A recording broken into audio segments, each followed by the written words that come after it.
Damai sejahtera Allah yang melampaui segala akal, itulah yang memelihara hati dan pikiran saudara di dalam Kristus Yesus Tuhan kita. Amin. Shalom.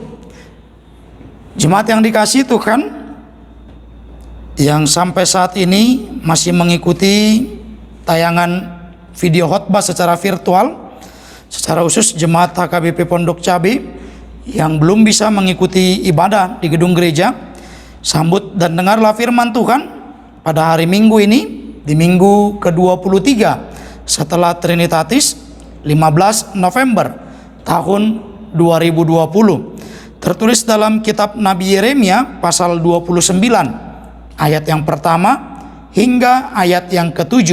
Saya akan baca untuk kita. Demikian firman Tuhan.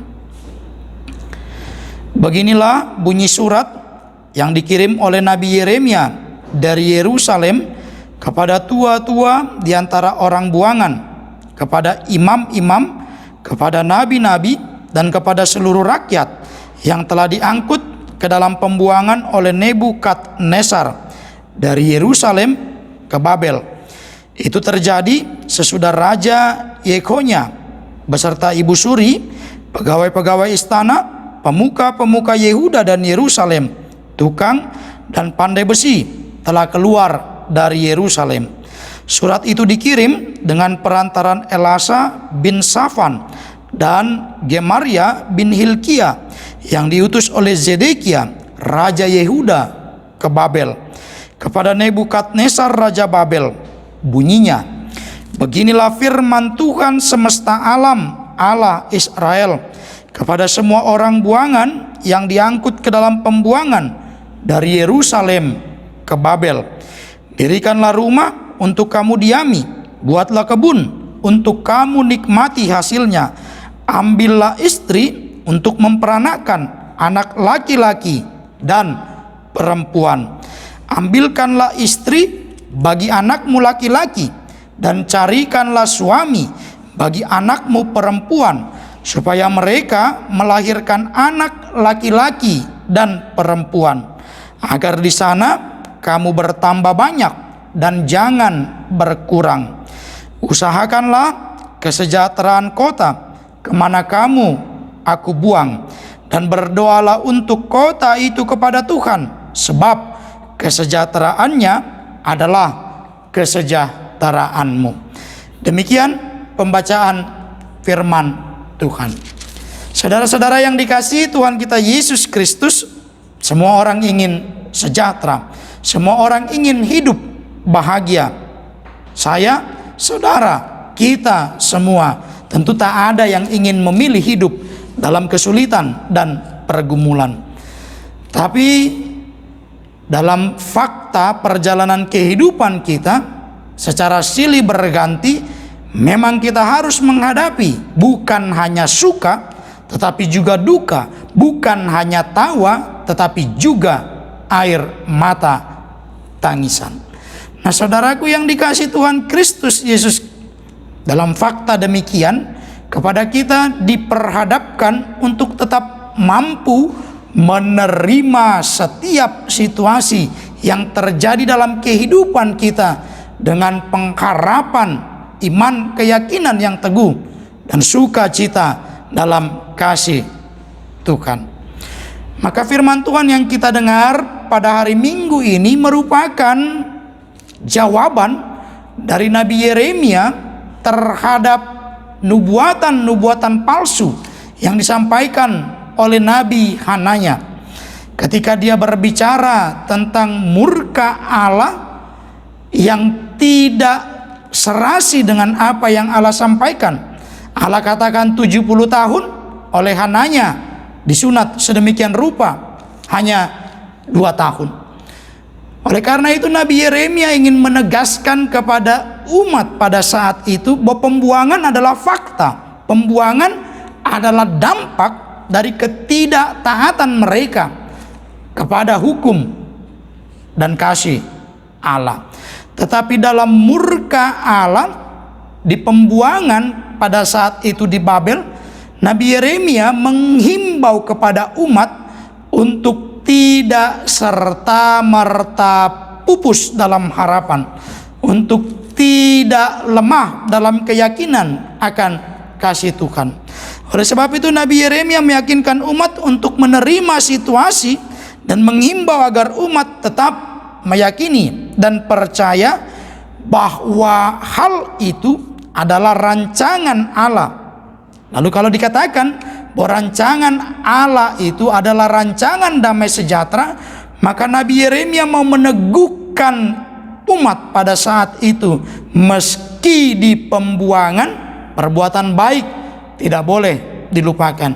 Meski ditawan di pembuangan Babel, maka kehidupan mereka harusnya kembali kepada kebenaran Allah. Saudaraku yang dikasihi Tuhan kita Yesus Kristus, kalau firman Tuhan katakan rancangan Allah adalah rancangan damai sejahtera, bukan rancangan kecelakaan, maka ini mau mengajak kita melihat sampai pada akhirnya nanti, bukan hanya pada titik pergumulan saja kita melihat Allah itu berkarya.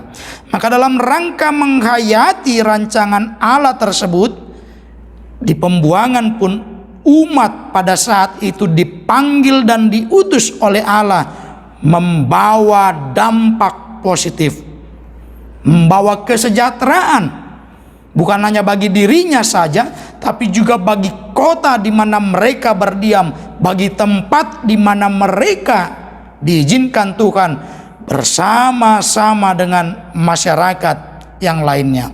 Artinya dimanapun kita berada, apapun situasi kehidupan kita, Tuhan menginginkan kita untuk tetap menjadi saksinya melalui kehidupan kita sehari-hari. Kita tidak pernah tahu apa yang akan terjadi dalam kehidupan kita, tapi apapun yang Tuhan izinkan terjadi, kita tahu Tuhan tidak meninggalkan kita, Tuhan tidak melupakan kita, Tuhan tetap mengingat kita di dalam kasih-Nya. Sehingga firman Tuhan ini mau mengajak setiap orang percaya ikut ambil bahagian mewujudkan kesejahteraan bersama. Sebab kesejahteraan bukan hanya bicara tentang materi, angka nominal, harta dunia ini, tetapi kesejahteraan ini adalah suasana di mana kita bisa bersuka cita bersama-sama dengan orang-orang di sekitar kita, menikmati apa yang kita kerjakan, buah dari apa yang kita lakukan dalam kehidupan kita sehari-hari.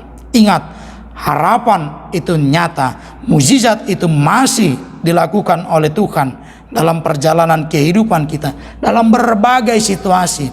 Kalau saat ini saudara sedang sakit, percaya Tuhan sedang siapkan kesembuhan, Tuhan sedang tolong kita melalui sakit kita untuk tetap berharap teguh kepada Tuhan.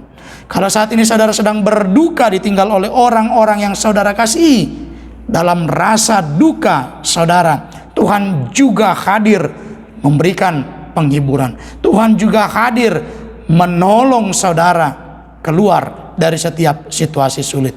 Dan kalau saat ini dunia sedang bergumul tentang kapan berakhirnya pandemi ini, maka kita percaya juga Allah turut bekerja dalam situasi yang terjadi dalam situasi global kita saat ini. Dan Tuhan sedang mempersiapkan pemulihan bukan hanya bagi bangsa dan negara kita, tapi juga bagi dunia secara global. Kita bersiap menyambut pemulihan Tuhan dengan tetap berharap akan kasih Tuhan. Maka kesejahteraan bersama itu bisa terwujud ketika orang percaya menerima apapun yang Tuhan izinkan terjadi dalam kehidupan kita. Amin. Kita berdoa. Bapa di dalam surga, Bapa yang kami kenal dan kami sembah di dalam Kristus Yesus Tuhan dan Juru Selamat kami bersyukur kasih Tuhan mengingatkan kami akan pentingnya arti kehadiran kami menyatakan kemuliaan Tuhan dan juga mewartakan kasih-Mu bagi lingkungan di sekitar kami. Pakai kami Tuhan untuk boleh tetap memberkati kota di mana kami berada, atau tempat di mana kami Tuhan izinkan boleh hidup bersama-sama dengan masyarakat majemuk lainnya.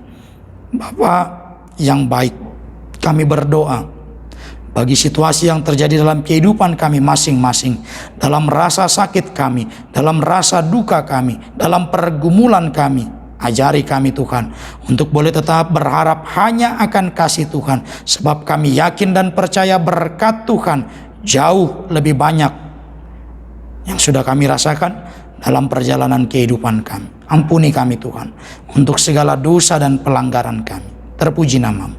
Dalam Kristus Yesus kami berdoa dan mengucap syukur. Amin.